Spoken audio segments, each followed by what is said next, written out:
নমস্কার বন্ধুরা, কেমন আছেন সবাই? আশা করছি সবাই ভালোই আছেন। চলে এসেছি একটি নতুন ভিডিও নিয়ে। প্রথমেই দেখুন জল চাপিয়ে দিয়েছি।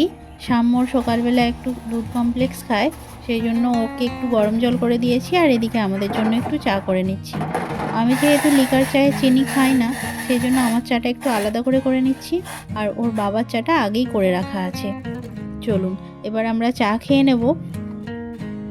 সাম্যকে আগেই দুধ কমপ্লেক্স দেওয়া হয়ে গেছে, তো ও খেতে বসেছে আর এদিকে আমরাও আমাদেরটা নিয়ে নিচ্ছি। ও খেতে বসে দেখুন না, আমি যেই চাটা রেখেছি ও কি করছে, আমার চায়ের মধ্যে বিস্কুট ডোবাচ্ছে। আর এত খেতে সময় লাগায়, সকালে তো সবারই কাজ থাকে, সেই জন্য বেশ অনেকটা দেরি হয়ে যায়। আজকে ওর বাবার কাছে বোকা খেলো, ওই জন্য বেশ ভালোই ছিল, কিন্তু এত অঙ্গভঙ্গি করছে যে আবার সে ওর বাবা বকতে বাধ্য হলো। আর এদিকে না বকলেও নয়, যতই ভাবি যে ছেলেটাকে বকবো না, কিন্তু এমন একটুও কথা শুনতে চায় না। ওর কোনো কিছুতেই সমস্যা নেই, শুধুমাত্র খেতে গেলেই খুব সমস্যা। মানে ও যদি সারাদিন না খেয়েও থাকতে হয় তাও ওর ভালো হয়। সেই জন্য ওকে আজকে একটু বকলো যে যাতে একটু তাড়াতাড়ি খেয়ে নেয়। আর বেলা বেশ অনেকটাই হয়ে গেছে, কেননা আজকে একটু ঘুম থেকে উঠতেও লেট হয়ে গেছে। চলুন এবার রান্নাঘরে যাই আর কি রান্না করছি আপনাদের একবার দেখিয়ে নিই। আজকে হচ্ছে ফুলকপির তরকারি, কুমড়ো ভাজা আর হচ্ছে মুসুরির ডাল। আজকে বিকেলের দিকে ভাবছি একটু বেরোবো, এখন তো স্কুল আছে, তো এগুলোই রান্না করে নিই। যেহেতু দেরি হয়ে গেছে সেই জন্য আর বিশেষ কিছু করব না। কালকে এমনি একটু শাকের তরকারি রাখা আছে, তো সেটা আজকে বের করে নেব, নিয়ে গরম করে নেব। আর এদিকে কুমড়োটায় নুন হলুদ মাখিয়ে নিচ্ছি, নিয়ে ভেজে নেব। আমাদের সাম্য কুমড়ো ভাজা খেতে খুব ভালোবাসে, আর ওর বাবাও কুমড়ো ভাজা বেশ ভালোই বাসে। আমাকে আবার কুমড়ো ভাজা সেরকম একটা ভালো লাগে না, কিন্তু যদি ভাতে হয়, ভাতের মধ্যে দিয়ে কিন্তু বেশ ভালো লাগে খেতে। ওইটা প্রায় আমি আর মা খাই, কুমড়ো ভাজার থেকে কুমড়ো ভাতে। আপনারা কে কে খান বলুন তো? আর এইবারে কফির সিজন, ওটা থেকে এত কফি খাওয়া হচ্ছে, কফির প্রতি না কি বলবো, আর একদম খেতে ইচ্ছে করছে না কফি। কিন্তু আমার শাশুড়ি মা এতটাই ফুলকপি খেতে ভালোবাসে, তাকে যদি শুধু সেদ্ধ করেও দিয়ে দেওয়া হয় তো সেটাই তার ভালো। সেই জন্য তার ভালোবাসার জন্যই আরও কফিটা করা হচ্ছে। আজকে ভাবছি কফিটা একটু সর্ষে বাটা আর একটু পোস্ত দিয়ে করব। সেই জন্য আলু ছাড়াই করছি। প্রথমে কপিটাকে ভালো করে ভাপিয়ে নিচ্ছি, নিয়ে জলটা ফেলে দিয়ে নেড়ে চেড়ে তারপর ওই পোস্ত বাটা আর দিয়ে দেব। চলুন কপিটা এখন বসিয়ে দিই, দিয়ে ওইদিকে আমার কিছু কাচাকুচি আছে তো সেগুলো করে নিই। এইভাবে যদি একটার সাথেই সব সময় থাকি তাহলে কি হয়, কাজটা হয় ঠিকই হয়তো ভালোভাবে, কিন্তু সময় আর সেরে উঠতে পারি না। একে তো শীতকালের বেলা, তার মধ্যে আবার এই এত কিছু কাজ, এমনিতে উঠতেও তো দেরি হয়ে যাচ্ছে আগেই বললাম। তো সেই জন্য কি করি না, এই দিকে যেমন রান্না হচ্ছে হোক, তেমন ওই দিকে কিছু কাজ আছে সেগুলোও করে নিই। তাতে কি হয়, রান্নাটাও হয়ে যায় আর আমার ওই দিকের কাজগুলোও হয়ে যায়। এদিকে এটা হতে থাক আর আপনাদের সাথে কথা বলতে বলতে আমি ওইদিকে কাজটা করে নিই। দেখুন ওইদিকে কাজটা কিন্তু আমি করে চলে এসেছি, কেচে কুচে সেগুলো মিলে দিয়ে চলে এসেছি। আর আপনাদেরকে তো সবটা ভিডিও করে দেখানো সব সময় সম্ভব হয়ে ওঠে না। তো চলুন এবার আমি কুমড়ো ভাজাটা বসিয়ে দেবো। কুমড়ো ভাজা বসানোর সময় যদি আবার সামনে না থাকি তাহলে খুব অসুবিধা হবে, পুড়ে যেতে পারে।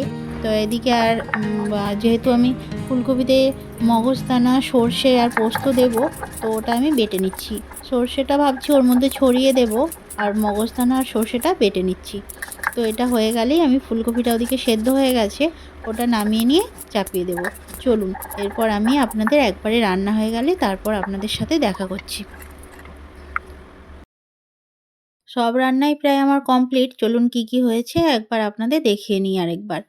এই যে দেখছেন ফুলকপিটা এই রকম হয়েছে ঠিক, আর হয়েছে মুসুরির ডাল, আর এইদিকে হয়ে গেছে কুমড়ো ভাজা। এবার আমি সাম্যকে খেতে দিয়ে দেবো। তার আগে আজকে আমি সকালে উঠতে দেরি হয়ে গেছে বলে স্নান করা হয়নি, তো স্নানটা করে নিই, নিয়ে তারপর ওকে খেতে দেবো।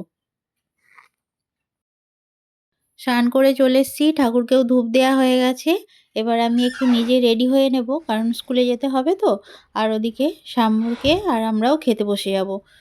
আমাদের এখানে তারকেশ্বরে প্রকৃতি মেলা বসেছে, তো আজকে বিকেলে ভাবছি ওখানেই যাব।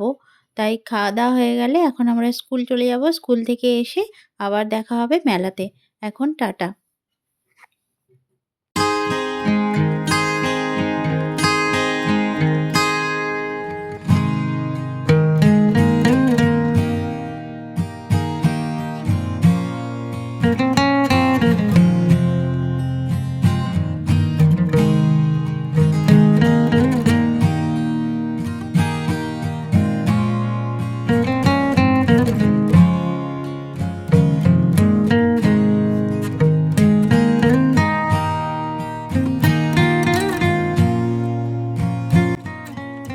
আমরা সেজেগুজে মেলাতে চলে এসেছি। দেখুন কি সুন্দর কমলা লেবুগুলো।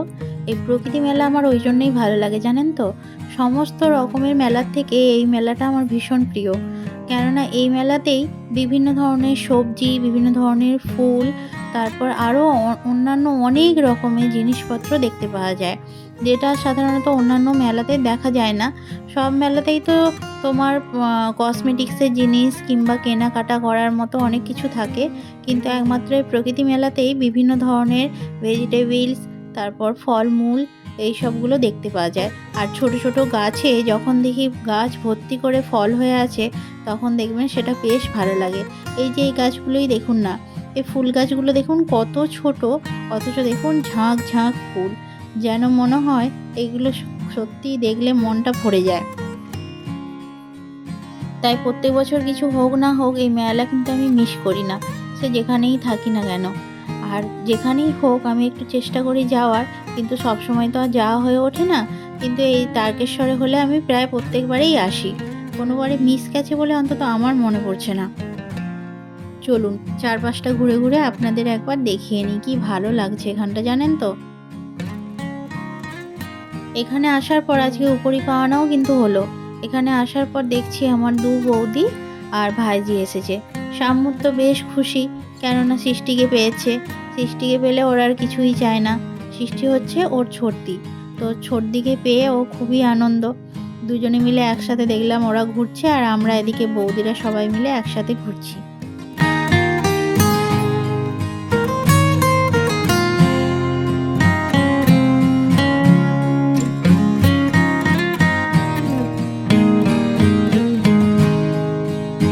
বেশ অনেকটা তাড়াতাড়ি করে ঘুরে নিয়েছি। এবার সব কিছুই মোটামুটি দেখা কমপ্লিট।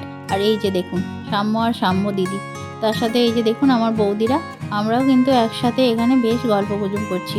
অনেক কিছু জিনিস কিনেওছি, সেগুলো আর দেখানো হলো না আপনাদের। আর এই যে ওরা এখন চড়ছে বাইক রাইডে। সেই কখন উঠেছে, ওদেরকেও নামাচ্ছে না আর ওরাও দেখছি নামছে না। ওরা তো বেশ ভালোই হয়েছে, ওদেরকে যখন নামাচ্ছে না ওদেরকে বেশ ভালোই লাগছে। তো ওরাও দেখছি অনেকক্ষণ ধরে উঠেছে, কিছুতেই নামছে না। আর এদিকে আমরা ঘুরতে পারছি না, বোর হয়ে দাঁড়িয়ে আছি।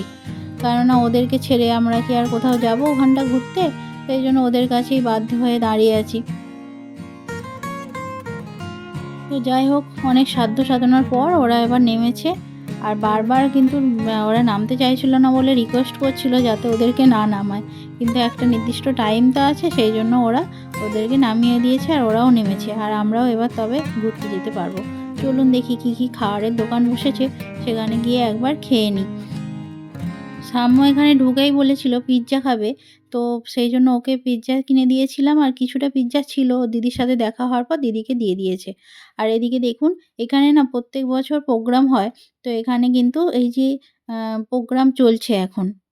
শান্ত সাঁওতাল পরগনার এই ছোট্ট শহরটায় গত 20 বছরে একটুও বদল ঘটেনি। স্টেশনের কাছটায় কিছু ভিড় বেড়েছে বটে, বাদ প্রোগ্রামটি বেশ ভালো হচ্ছিল, সেই জন্য আমরাও কিছুক্ষণ এসে এখানে দেখতে শুরু করেছি। আর ওইদিকে খাওয়া দাওয়া হয়ে গেছে, বেশি কিছু খাওয়া হয়নি, ঘুগনি আর পকোড়া খাওয়া হয়েছে। আর বাড়ির জন্য একটু একটু করে জিলিপি নিয়ে নিয়েছি। তো চলুন এবার বাড়ি ফেরার পালা, কেননা বেশ অনেকটা রাত্রি হয়ে গেছে, এরপর গেলে আবার ছেলেটাকে ঠান্ডা লেগে যাবে। তো আজকের ভিডিওটি এই পর্যন্তই, আবার দেখা হবে পরের একটি ব্লগে। ততদিন আপনারা সবাই সুস্থ থাকবেন, ভালো থাকবেন ও সচেতন থাকবেন। নমস্কার।